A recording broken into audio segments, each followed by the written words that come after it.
What can I but enumerate old themes? First, that sea rider, Oshin, led by the nose through 3 enchanted islands, allegorical dreams, vain gaiety, vain battle, vain repose, themes of the embittered heart, or so it seems, that might adorn old songs or courtly shows. But what cared I that set him on to ride? I starved for the bosom of his fairy bride. And then a counter-truth filled out its play. The Countess Kathleen was the name I gave it. She, pity-crazed, had given her soul away, but masterful heaven had intervened to save it. I thought my dear must her own soul destroy, so did fanaticism and hate enslave it.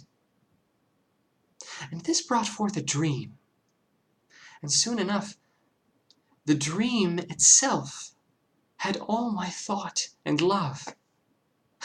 And when the fool and blind man stole the bread, Cuchulainn fought the ungovernable sea. Heart mysteries there. And yet when all is said, it was the dream itself enchanted me. Character, isolated by a deed, to engross the present and dominate memory. Players and painted stage took all my love, and not those things that they were emblems of. That is the second part of the Circus Animals' Desertion by Yeats, which we started last week. Yeah, this is a gorgeous little poem. It's gut-wrenching, and it's really enlightening to say the words as a guy in, like, still in his youth.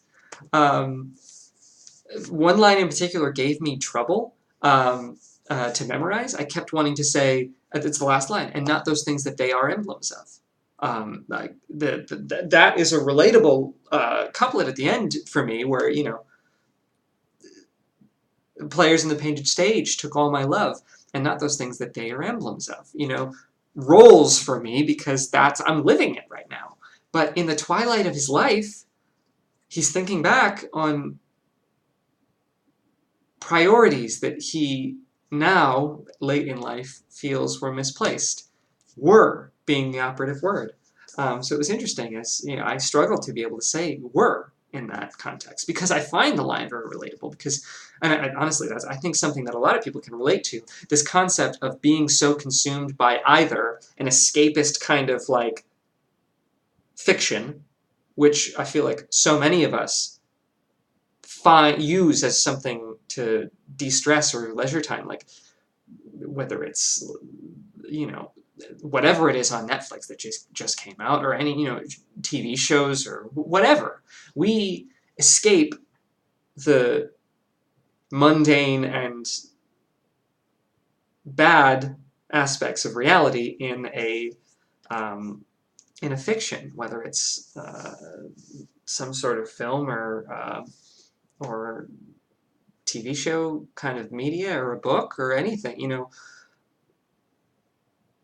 And that, at least that's what I take from that last couplet, is that, you know, you run the risk of preoccupying yourself with something that, even though maybe it's enhancing your life, maybe you really seek, and maybe you feel strong feelings when you get to escape to your favorite fiction.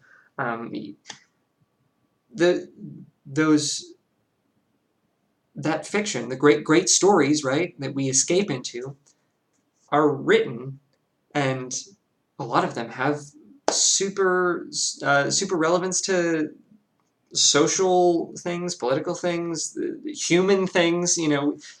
And at least what I took from that last line is that that's a perilous thing to do, is to get your fulfillment from a fiction at the expense of living in the moment and experiencing the reality. Perfect example is video games, right? Like video games are super popular today, and they've advanced such that, I mean, we're so past like the days of Mario, like Super Mario Brothers, where you got a little guy and he's running across the room, jumps. Like that's not super escapist. That's almost, that's escapist into a little simple game. But the video games today are so immersive and the graphical fidelity, like for like a top of the line, like whatever the biggest game of the year is, these games have such an immersive they are such an immersive vehicle of storytelling in a lot of cases that like you can just say no and not, oh, geez, my brain is kind of going in this like tangential thought, but it just occurred to me that it's like that's not even to mention these kind of like the World of Warcraft phenomenon of like an actual video game that is designed and continues to suck you in, and a lot of these like World of Warcraft games like that have online communities. Like that's how people are socializing in that way, and it very much. I mean, there are stories you can read about the addictive qualities of a game like that is kind of designed to keep you paying. That's the business model. Is a monthly installments that you pay to have access to this thing on a monthly basis, and so it's designed and structured to incentivize you to pay monthly. But that is a reality for some people to have that dominate their free time, and maybe more than that in some cases. It can be a real problem. But to do that and then look back and be like, man, I didn't climb a mountain. I didn't, talk to a human being face to face. That is gut-wrenchingly sad to think about. Looking back and feeling like you had wasted time that you had. So in that sense, it was really, really fulfilling for me to work on this piece, because it's kind of like, hey, I've still got time. Like I don't have to be sad about that. I can just be like, oh yeah, that is a very natural impulse to forego reality because it's boring, I'm tired, whatever the reason is. Man, I did not think that's what I was going to talk about with this poem. I had a bunch of other things I wanted to talk about with like the motivation behind art, and because that's one of the things he's talking about in each of these three stanzas is he harkens back to a poem that he wrote and says like, well, man, I mean, it's this story about this, but I wrote it for superficial reasons, or I created it with this on my mind. And that got me thinking about, can a piece of art be less meaningful, or is an interpretation as a viewer or an audience member, is an interpretation less worthy or relevant or whatever if you're pulling something out of it that wasn't intended by the artist? That happens all the time with like, and I feel like I hear about it a lot with Shakespeare. I mean, these kind of like high standards for literature or whatever, people will pull and read into way more than what is there. But that's okay. Like, I don't think that art should be confined to, well, this is what the artist was thinking or thought or intended, and you can only appreciate that. Like on the flip side, there's all these movies and I guess movies is the thing that comes to mind. Like movies that like, oh, you didn't get it, and it's like you have to get it. The idea of getting it is so stupid and stifling. So that was what I intended to talk about, but then I went on this huge tangent about video. How did I get to? I got the World of Warcraft somehow.